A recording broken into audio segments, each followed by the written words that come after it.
Parte 1. El sueño inglés y el nuevo mundo. En la penumbra del siglo XVI, Inglaterra soñaba con grandeza.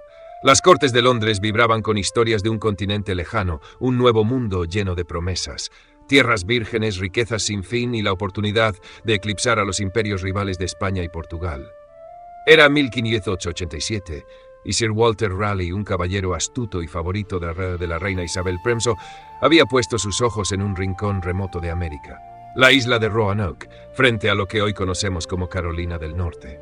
Su visión era clara: establecer una colonia permanente, un faro de la corona inglesa en un territorio salvaje, un lugar donde los sueños de prosperidad podrían arraigar.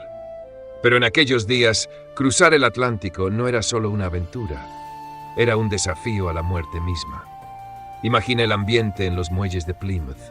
Más de 115 almas, hombres, mujeres y niños, se apiñaban en barcos frágiles, sus rostros mezclando esperanza y temor. Eran granjeros, artesanos, soñadores, todos dispuestos a dejar atrás su mundo conocido por una promesa incierta. Entre ellos estaba John White, un artista y cartógrafo, nombrado gobernador de esta nueva empresa. Llevaba consigo a su hija, Eleanor Dare, y a su yerno, Ananias, quienes esperaban un hijo, un símbolo de la vida que buscaban construir. Pero mientras los barcos se alejaban de la costa, el horizonte se volvía más oscuro, como si el océano supiera algo que ellos ignoraban. El viaje no fue amable. Las tormentas azotaban los mástiles y el hacinamiento en las bodegas convertía cada día en una prueba de resistencia. Los colonos susurraban historias de barcos perdidos, de tripulaciones devoradas por el hambre o el escorbuto. Sin embargo, la fe en su misión los mantenía firmes. Roanoke, decían los mapas, era un paraíso costero, un lugar donde los ríos rebosaban de peces y los bosques ofrecían madera y caza. Pero los mapas no contaban toda la verdad.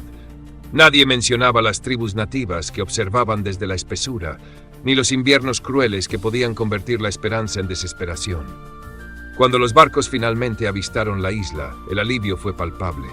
La costa de Roanoke emergió entre la bruma, una franja de arena y pinos que parecía susurrar promesas. Pero había algo en el aire, una quietud inquietante, como si la isla estuviera conteniendo el aliento. Los colonos desembarcaron, sus botas hundiéndose en la arena húmeda, y comenzaron a construir. Casas rudimentarias de madera, un fuerte improvisado, un sueño frágil tomando forma. Nadie podía imaginar que en pocos años este lugar se convertiría en uno de los mayores enigmas de la historia. Y mientras alzaban sus primeras cabañas bajo el sol abrasador, algo los observaba desde los bosques. No eran solo los ojos de los nativos, curiosos o recelosos. Era como si la isla misma tuviera un secreto, uno que no estaba lista para revelar. Los colonos, ajenos a esto, trabajaban con fervor, convencidos de que estaban escribiendo el primer capítulo de una nueva Inglaterra. Pero el destino, como la marea, tiene formas de arrastrar incluso los planes más firmes hacia lo desconocido. Parte 2. El viaje a Roanoke. Un comienzo incierto. El verano de 1587 marcó el inicio de un viaje que los colonos de Roanoke jamás olvidarían. 3 barcos, frágiles contra la furia del Atlántico, zarparon desde Plymouth con 115 almas a bordo, cada una cargada de sueños y temores. El viento salado azotaba las velas, mientras las olas golpeaban los cascos de madera, como si el océano mismo intentara advertirles.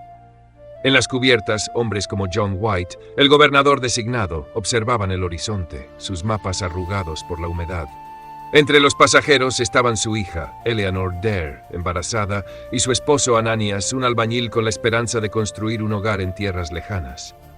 Había niños también, pequeños rostros que miraban con asombro y miedo, ajenos al peso de lo que significaba ser pioneros en un mundo desconocido. El viaje fue un calvario. Las tormentas los alcanzaron a los pocos días, con cielos negros que parecían tragarse la luz. El agua se filtraba en las bodegas, empapando las provisiones. El escorbuto comenzó a hacer mella, con encías sangrantes y cuerpos debilitados. En las noches más oscuras, los colonos se reunían para compartir historias, no de esperanza, sino de naufragios y barcos fantasmas, relatos que hacían que el crujir de la madera sonara como susurros de advertencia. John White, con su cuaderno de dibujos, esbozaba la costa que imaginaba, pero incluso él, un hombre de fe en la misión, sentía el peso de la incertidumbre. ¿Qué los esperaba en Roanoke? ¿Era realmente la tierra prometida que les habían vendido?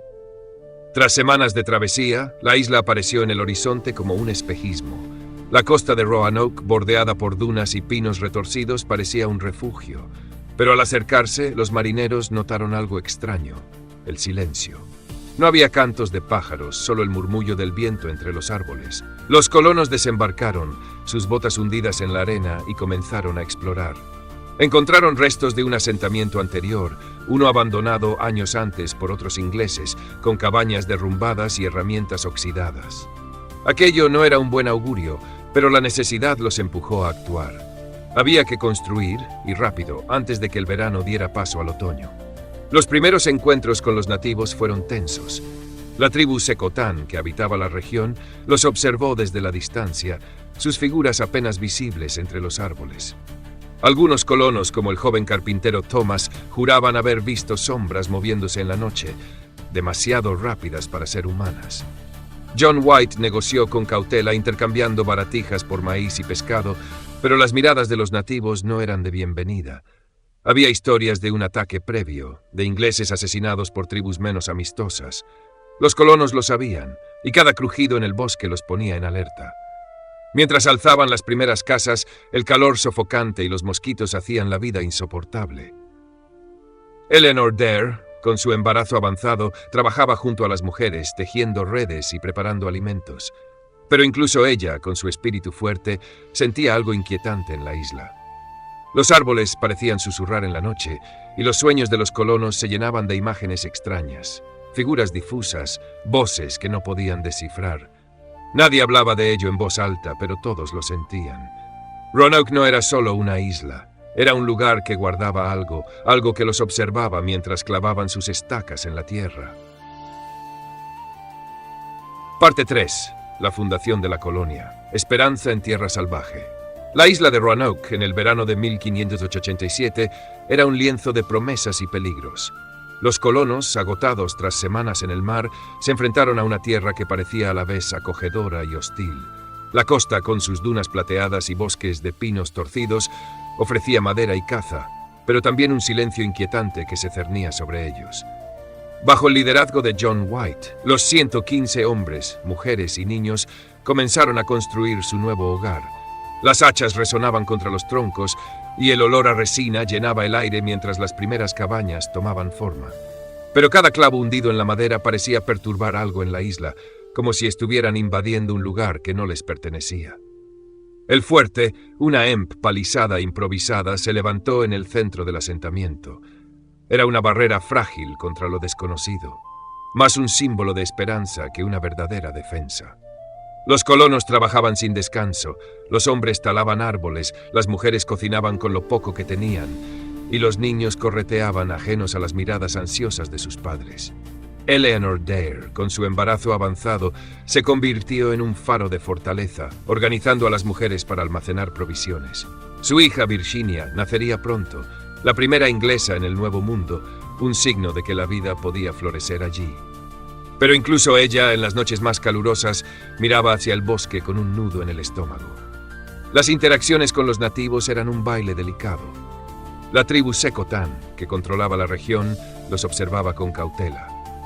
John White, con su talante diplomático, logró algunos trueques: cuentas de vidrio por maíz, herramientas de hierro por pieles. Pero no todos los encuentros fueron pacíficos. Un colono, George Howe, fue encontrado muerto cerca de un arroyo, con flechas clavadas en su cuerpo. Los rumores se extendieron como el fuego. ¿Había sido la tribu Algonquin, conocida por su hostilidad, o un error de los Secotán? White intentó calmar los ánimos, pero la semilla del miedo ya estaba plantada. Cada sombra en el bosque se convertía en una amenaza. El entorno no ayudaba. Los mosquitos zumbaban sin cesar, dejando fiebres que debilitaban a los más fuertes. Las provisiones traídas desde Inglaterra se agotaban rápido, y la caza era más difícil de lo esperado. Los ciervos parecían esquivar a los colonos, y los ríos, aunque llenos de peces, no bastaban para alimentar a todos. Algunos, como el herrero William, comenzaron a susurrar que la isla estaba maldita, que los animales huían de algo más que de los humanos. John White anotaba todo en su diario, sus dibujos capturando la belleza de Roanoke, pero también la tensión que crecía como una tormenta lejana. Por las noches el asentamiento se sumía en un silencio roto solo por el ulular de los búhos y el crujir de las ramas. Los colonos se reunían alrededor de fogatas, contando historias para ahuyentar el miedo, pero incluso las risas sonaban huecas. Algunos juraban haber visto luces parpadeando entre los árboles, demasiado bajas para ser estrellas, demasiado rápidas para ser antorchas. Nadie se atrevía a adentrarse en el bosque para comprobarlo. Y mientras la luna iluminaba el fuerte, una pregunta flotaba en el aire. ¿Qué tan lejos estaban de casa y qué tan cerca de algo que no podían comprender? Si estuvieras en Roanoke, rodeado de un bosque que parece observarte, ¿te quedarías dentro del fuerte o explorarías la noche? Cuéntanos en los comentarios.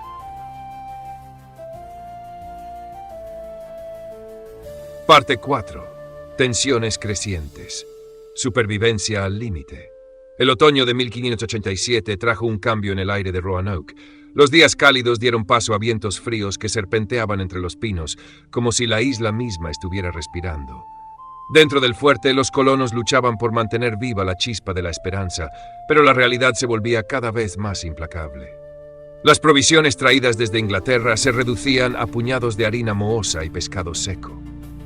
Los intentos de cazar en el bosque eran frustrantes, los ciervos parecían desvanecerse y las trampas volvían vacías.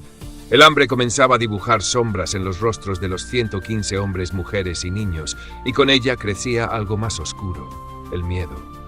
John White, como gobernador, intentaba mantener el orden. Sus diarios, llenos de bocetos detallados de plantas y nativos, ahora incluían notas más sombrías, listas de alimentos menguantes, nombres de enfermos, relatos de disputas. La muerte de George Howe, el colono encontrado con flechas en su cuerpo, había dejado una herida abierta. Algunos señalaban a la tribu Algonquin, conocida por su hostilidad hacia los ingleses tras expediciones previas. Otros sospechaban de los Secotan, a pesar de los trueques. Las reuniones en el fuerte se volvían tensas, con voces alzadas y acusaciones susurradas. ¿Y si nos atacan de noche?, preguntaba Margaret, una madre joven, mientras abrazaba a su hijo. Las interacciones con los nativos se volvieron más escasas. Los Secotan, que al principio traían maíz, ahora aparecían con menos frecuencia, sus rostros inescrutables. John White organizó una expedición para negociar, pero los hombres regresaron con las manos vacías y historias inquietantes. Habían visto fogatas en la distancia, pero al acercarse solo encontraron cenizas frías. Algunos juraban haber oído cánticos en lenguas desconocidas, llevados por el viento. La paranoia crecía. Los colonos comenzaron a vigilar el perímetro del fuerte, sus mosquetes temblando en manos inexpertas. El nacimiento de Virginia Dare, hija de Eleanor y Ananías, fue un rayo de luz en medio de la penumbra. El llanto del bebé resonó en el asentamiento y por un momento los colonos sonrieron, viendo en ella la promesa de un futuro. Pero incluso ese milagro estaba teñido de incertidumbre. El invierno se acercaba y las reservas no alcanzarían. Los niños se enfermaban con fiebres y los adultos trabajaban hasta el agotamiento, reparando cabañas que se deshacían bajo las lluvias. El herrero William, cuya lengua afilada ya había sembrado rumores de maldiciones, señaló un árbol torcido cerca del fuerte.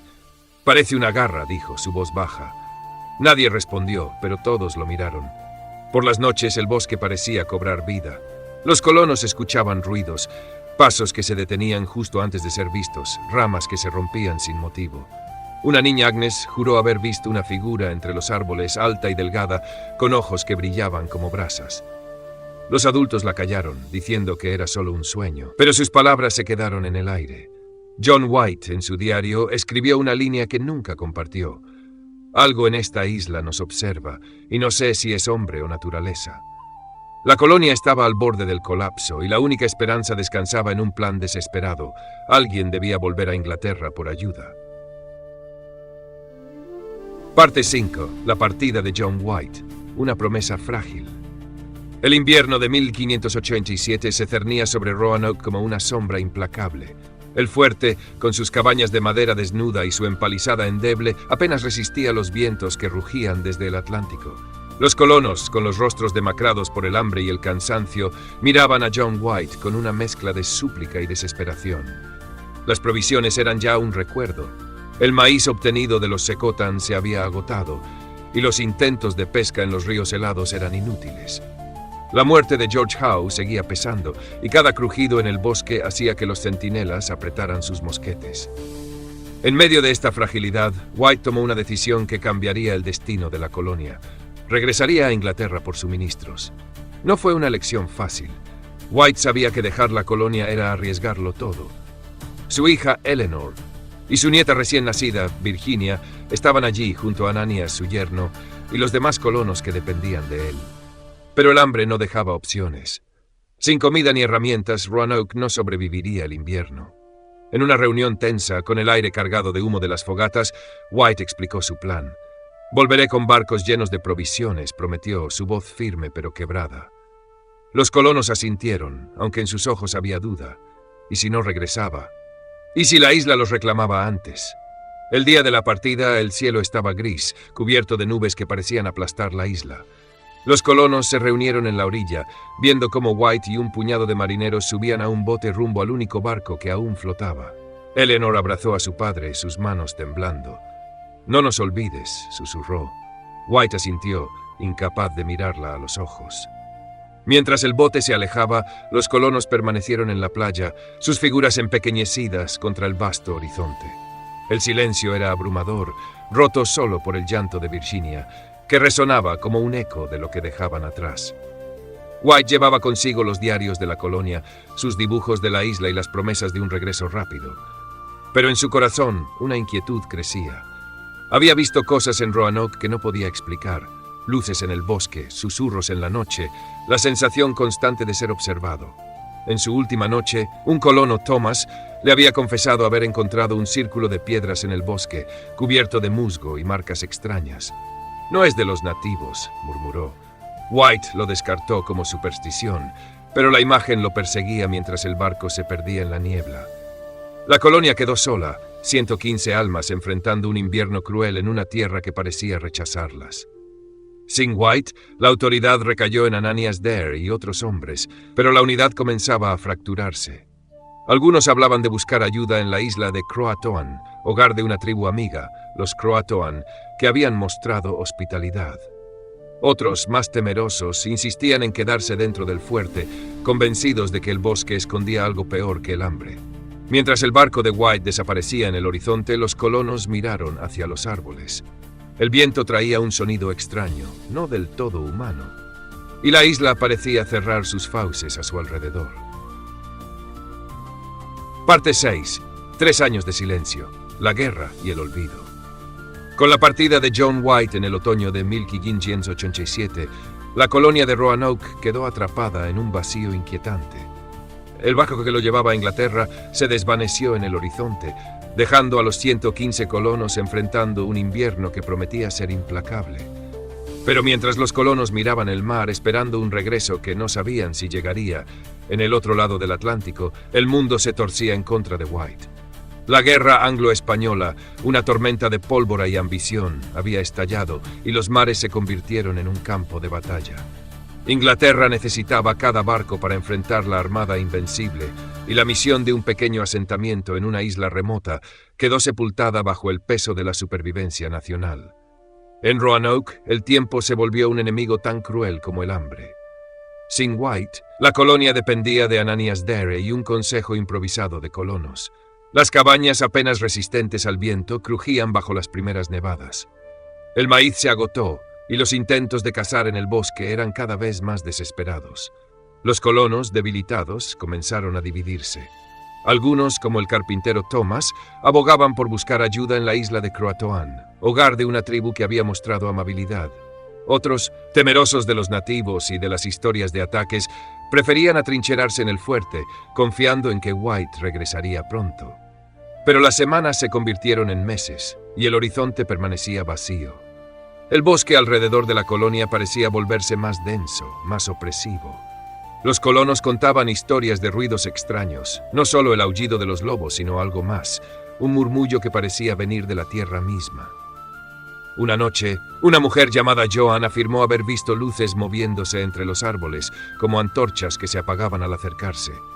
Los niños, incluida la pequeña Virginia Dare, ya no jugaban fuera del fuerte. Los adultos vigilaban con mosquetes descargados, pues la pólvora escaseaba. La paranoia crecía. alimentada por el aislamiento. Algunos comenzaron a susurrar que la isla estaba maldita, que los nativos conocían secretos que los ingleses nunca entenderían. Mientras tanto, en Inglaterra, John White luchaba contra la burocracia y el caos de la guerra. Los puertos estaban cerrados, los barcos requisados y sus súplicas a Sir Walter Raleigh caían en oídos sordos. Cada día que pasaba, White imaginaba a su hija Eleanor, a su nieta Virginia, enfrentando un destino incierto. Sus diarios, que llevaba consigo, se llenaban de anotaciones febriles, dibujos de la isla, recuerdos de los colonos y una creciente obsesión con las marcas que había visto en Roanoke, como aquel círculo de piedras que Thomas le había descrito. Eran señales de los nativos, o algo más antiguo, algo que la isla guardaba celosamente. 3 años pasaron, un abismo de tiempo que convirtió la esperanza en un eco lejano. En Roanoke, el silencio era total.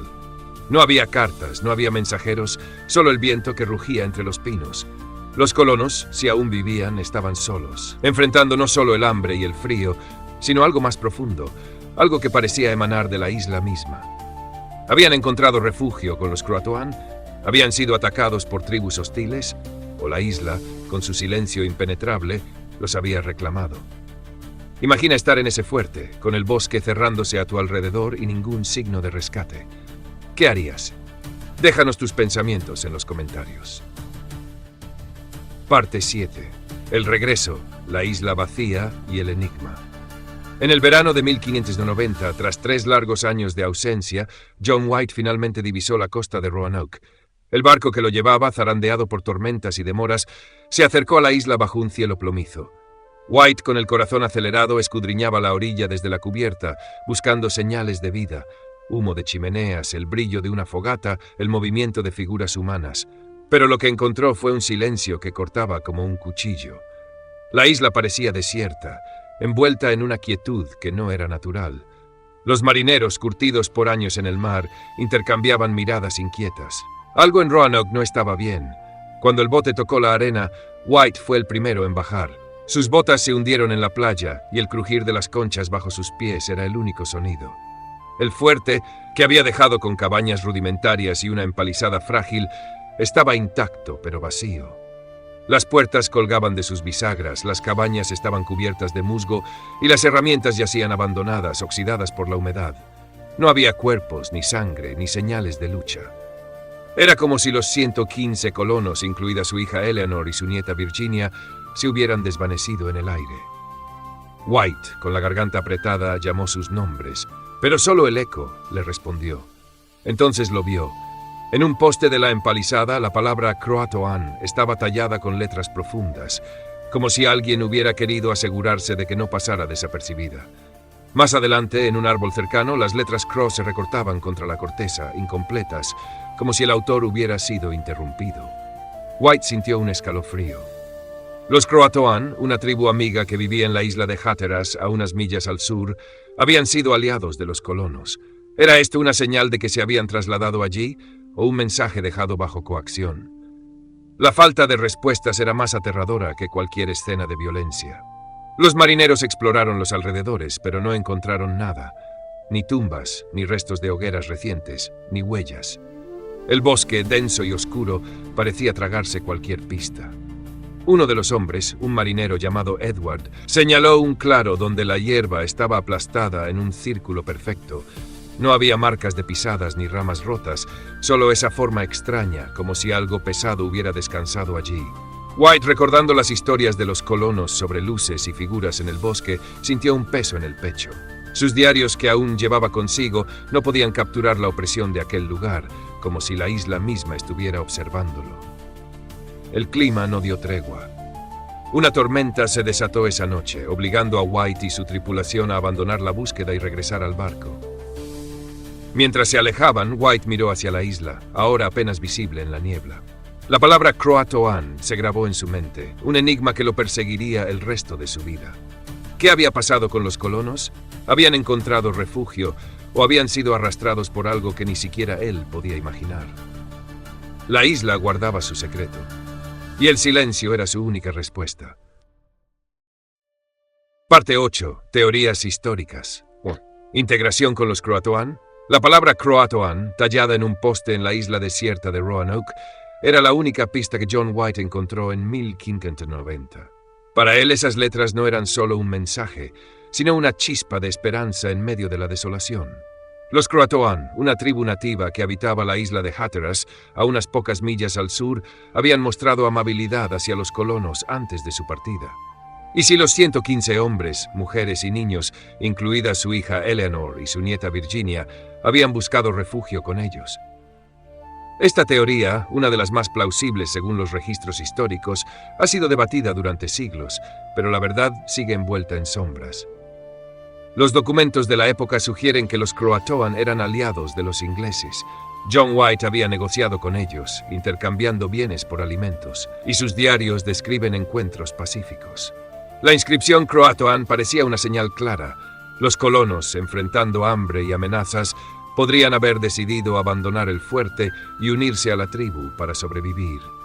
La isla de Hatteras ofrecía mejores tierras para la pesca y menos hostilidad de otras tribus, como los Algonquin, que ya habían mostrado violencia. Pero si los colonos se mudaron allí, ¿por qué no dejaron más pistas? ¿Por qué no había rastros de su viaje, ni siquiera un mensaje más claro? Los arqueólogos han buscado respuestas en Hatteras, hoy conocida como Isla de Hatteras, en Carolina del Norte. En el siglo XX se encontraron artefactos que podrían apuntar a una integración, fragmentos de cerámica inglesa mezclados con herramientas nativas, anillos de cobre que los colonos usaban para comerciar, incluso un mosquete enterrado en un sitio que los Croatoan frecuentaban.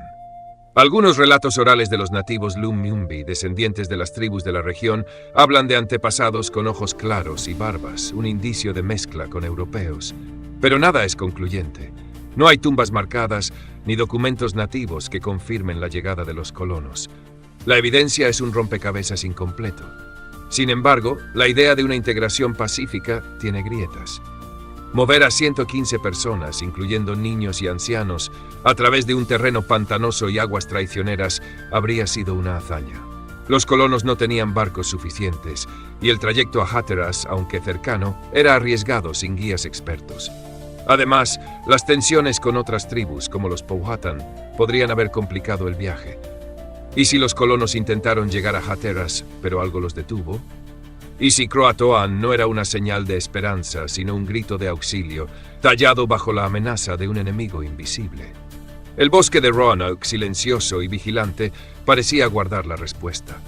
Los colonos, si llegaron a Hatteras, podrían haber dejado atrás su identidad inglesa, mezclándose con los nativos hasta desvanecerse en la historia. Pero la falta de pruebas definitivas deja la puerta abierta a la duda.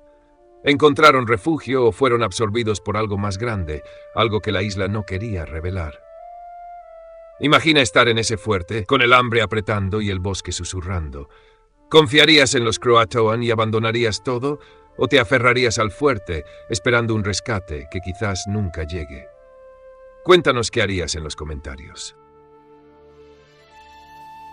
Parte 9. Teorías históricas Dulles, masacre o abandono. La palabra Croatoan, tallada en el poste de Roanoke, era una pista, pero también un abismo de preguntas sin respuesta.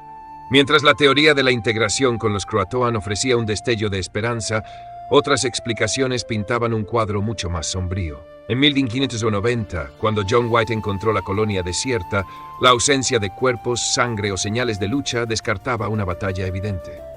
Pero el silencio de la isla sugería que los 115 colonos podrían haber enfrentado un destino más cruel, una masacre oculta, una muerte lenta por hambre o un abandono desesperado en busca de salvación. Estas teorías, basadas en los escasos registros históricos y las condiciones de la época, sumergen el misterio de Roanoke en una oscuridad aún más profunda. Una posibilidad es que los colonos fueran atacados por tribus hostiles. Los Algonquin, que habitaban la región y habían tenido enfrentamientos previos con ingleses, eran temidos por su ferocidad. La muerte de George Howe, atravesado por flechas meses antes de la partida de White, era un recordatorio de su presencia. ¿Y si una tribu, resentida por la intrusión europea, atacó el fuerte en la noche, eliminando toda evidencia? Los nativos expertos en el terreno podrían haber borrado cualquier rastro, dejando solo la inscripción Croatoan como una burla o distracción. Sin embargo, los arqueólogos no han encontrado fosas comunes ni restos que confirmen una masacre. La isla, con su suelo pantanoso y sus mareas, podría haber devorado cualquier prueba, pero la falta de caos en el fuerte desafía esta idea. Otra teoría apunta al hambre como el verdugo silencioso. Los colonos, sin provisiones y con un invierno brutal en 1587, enfrentaban una lucha diaria por sobrevivir. Los diarios de White mencionan cosechas fallidas y caza escasa. Sin experiencia en la tierra americana, los colonos podrían haberse dispersado en pequeños grupos, buscando comida en el bosque o intentando llegar a otras regiones. Pero el terreno de Roanoke, rodeado de marismas y ríos traicioneros, era un laberinto mortal. Los restos de los colonos podrían estar esparcidos en pantanos, devorados por la naturaleza. Algunos historiadores sugieren que intentaron navegar hacia el norte, hacia la bahía de Chesapeake, pero sin barcos adecuados habrían perecido en el intento. El clima también jugó un papel. Registros históricos indican que la región sufrió sequías severas entre 1587 y 1589, reduciendo aún más los recursos. Los colonos debilitados podrían haber sucumbido a enfermedades o al frío, sus cuerpos descomponiéndose sin dejar rastro. Pero si el hambre o la enfermedad los mató, ¿por qué tallar Croatoan? ¿Era una señal de un grupo que intentó escapar o el acto final de un colono desesperado, dejando una pista para un rescate que nunca llegó? Cada teoría histórica choca con el mismo muro, la falta de evidencia. Roanoke no dejó tumbas, ni armas rotas, ni diarios que contaran el final. La isla parecía haber borrado a los colonos de su superficie, dejando solo un mensaje enigmático. Fueron masacrados en silencio o murieron uno por uno, tragados por el hambre y el bosque. Si estuvieras entre esos colonos enfrentando un invierno sin comida y un bosque que parece vivo, ¿intentarías huir o esperarías un milagro? Comparte tus pensamientos en los comentarios. Parte 10. El nacimiento del mito. Lo sobrenatural en Roanoke. La desaparición de los 115 colonos de Roanoke, con solo la palabra Croatoan como pista, no solo dejó un vacío en la historia, sino que dio vida a un mito que trasciende los hechos. En 1590, cuando John White encontró la isla desierta, el silencio de Roanoke era más que la ausencia de personas. Era una invitación a imaginar lo imposible. Los registros históricos ofrecen teorías racionales, integración con los Croatoan, masacre, hambruna, pero el vacío de pruebas abrió la puerta a historias más oscuras, relatos que transformaron a Roanoke en una leyenda de lo inexplicable. La isla, con su bosque denso y su atmósfera opresiva, parecía susurrar que algo más allá de lo humano había reclamado a los colonos. Entre los nativos de la región circulaban historias que los ingleses apenas entendían. Los Secotán y otras tribus hablaban de espíritus que habitaban los bosques, fuerzas antiguas que no toleraban intrusos.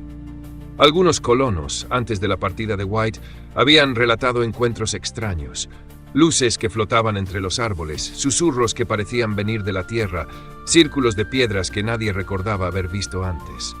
Estas historias, desestimadas como supersticiones por los ingleses, tomaron fuerza tras la desaparición. Los nativos contaban que la isla de Roanoke estaba viva, que sus pantanos y árboles guardaban secretos más antiguos que cualquier tribu. Y si los colonos no fueron atacados por hombres, sino por algo que la isla protegía. Con el tiempo, el mito creció. En el siglo XVII, los colonos posteriores que visitaron la región hablaban de la colonia perdida, un cuento que se susurraba junto a las fogatas. Algunos decían que los colonos habían sido absorbidos por el bosque, sus almas atrapadas en un lugar entre mundos.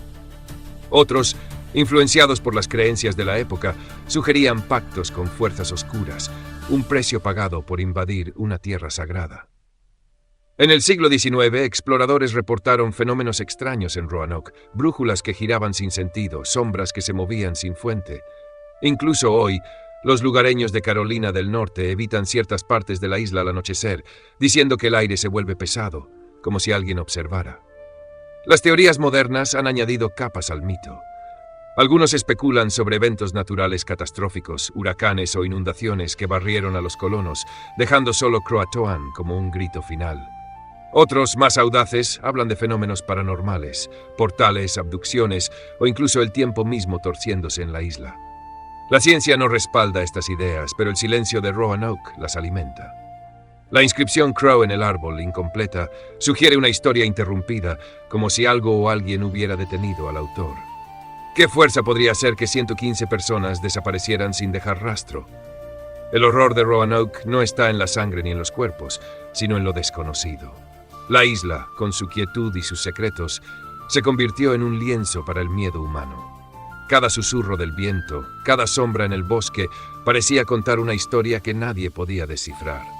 Los colonos, con sus sueños de un nuevo mundo, podrían haber encontrado algo que no estaban preparados para enfrentar. Parte 11. El legado cultural. Roanoke en la imaginación moderna. El misterio de la colonia perdida de Roanoke no se desvaneció con el paso de los siglos. Al contrario, se convirtió en un eco que resuena en la cultura popular, un enigma que sigue cautivando mentes y alimentando historias. La palabra Croatoan, tallada en un poste en 1590, no solo marcó el inicio de una leyenda, sino que se transformó en un símbolo de lo desconocido, un lienzo para que escritores, cineastas y creadores proyectaran sus propios temores y fascinaciones.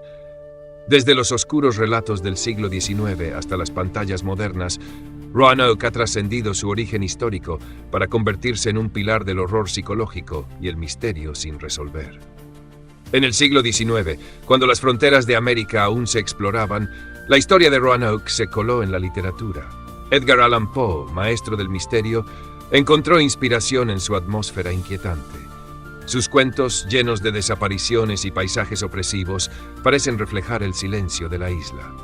Más tarde, H.P. Lovecraft, con su obsesión por lo cósmico y lo inefable, tomó el mito de Roanoke como un ejemplo de lo que acecha en los márgenes de la humanidad.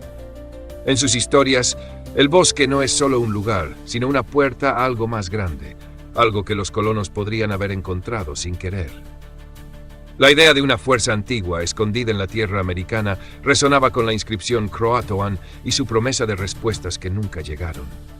El siglo XX trajo a Roanoke a nuevas audiencias. En 1937, una obra de teatro al aire libre, The Lost Colony, comenzó a representarse en Carolina del Norte, dramatizando la desaparición con un toque de romanticismo trágico. Aún hoy la obra atrae a miles, manteniendo viva la pregunta, ¿qué pasó con los colonos? En la televisión, series como American Horror Story en su 6ª temporada, Roanoke, tomaron el mito y lo envolvieron en sangre y terror sobrenatural, presentando a los colonos como víctimas de fuerzas oscuras. Aunque ficcionalizada, la serie capturó la esencia del miedo que Roanoke inspira, la idea de que algo en la isla no quería que los colonos sobrevivieran. El cine y los libros de no ficción también han explorado el enigma.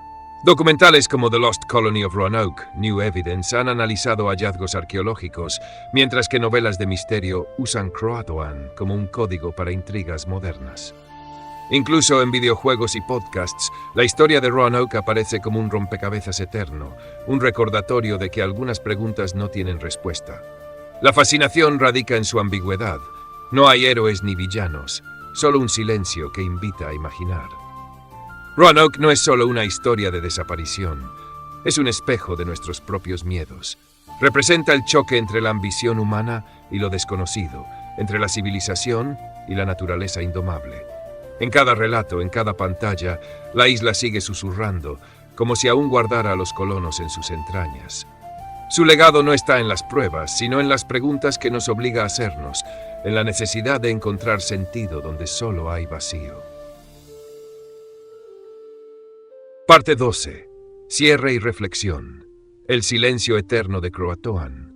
El misterio de la colonia de Roanoke permanece como un susurro en el viento, un enigma que tras más de 4 siglos aún se resiste a ser descifrado. En 1590, cuando John White abandonó la isla con el peso de no haber encontrado a su hija Eleanor, su nieta Virginia, ni a los 115 colonos, dejó atrás algo más que un asentamiento vacío. Dejó una pregunta que ha perseguido a historiadores, arqueólogos y narradores. ¿Qué pasó en Roanoke? La palabra Croatoan, tallada en un poste, y las letras Crow en un árbol, son las únicas huellas de un pueblo que parecía haber sido borrado por la isla misma. No hay cuerpos, no hay tumbas, solo silencio. Las teorías históricas ofrecen fragmentos de verdad. Tal vez los colonos se unieron a los Croatoan, mezclándose con la tribu hasta perder su identidad. Tal vez sucumbieron al hambre, dispersándose en un intento desesperado por sobrevivir, o fueron víctimas de un ataque silenciado por el bosque. Pero ninguna explicación cierra la herida. Los hallazgos arqueológicos, fragmentos de cerámica, anillos de cobre, son pistas débiles, susurros de una historia incompleta. Y luego está el mito, las historias de espíritus y fuerzas antiguas, de una isla que reclama a quienes se atreven a perturbarla. Roanoke no es solo un lugar, es un vacío que invita a llenarlo con nuestras propias sombras. Imagina estar en los zapatos de John White, regresando a una isla que debería estar viva con las voces de tu familia, pero encontrando solo el eco de tu propio grito. El bosque, denso y vigilante, parece observarte, y las letras Croatoan te desafían a entenderlas. Es un mensaje de esperanza, una señal de refugio, o un grito final, tallado bajo el peso de algo que no puedes comprender. La isla no responde. Sus pantanos, sus pinos torcidos, sus mareas implacables guardan el secreto, como si Roanoke misma hubiera decidido que la verdad no pertenece a los vivos. Este misterio nos recuerda la fragilidad de la ambición humana frente a lo desconocido. Los colonos llegaron con sueños de un nuevo mundo, pero encontraron un lugar que no los quería. Su historia no es solo una desaparición, es un recordatorio de que hay rincones de la tierra que resisten nuestras respuestas, que desafían nuestras herramientas y nuestras historias. Roanoke sigue allí, en Carolina del Norte, un lugar donde el viento aún parece susurrar nombres olvidados. Si estuvieras frente a ese poste, leyendo Croatoan bajo la luz de la luna, ¿qué pensarías? ¿Qué harías? Comparte tus teorías en los comentarios, y si esta historia te ha atrapado, apoya al canal con un like, una suscripción o compartiendo nuestro contenido. No te cuesta nada, y a nosotros nos ayuda mucho.